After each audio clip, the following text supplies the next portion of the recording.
Hello my dear God's, good morning to everyone.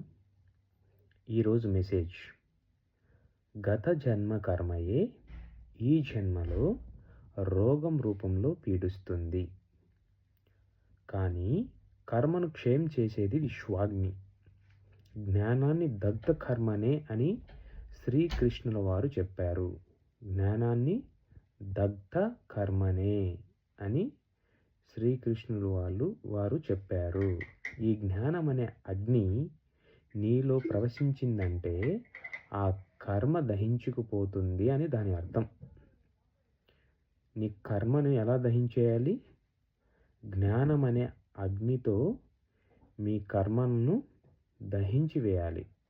So ఎవరి కర్మ వాళ్ళ జ్ఞానాన్ని పెంచుకొని వాళ్ళ కర్మను తొలగించుకోవాలి. అలాగే ప్రతిరోజు మెడిటేషన్ చేస్తే జ్ఞానం అనేది పెరుగుతుంది.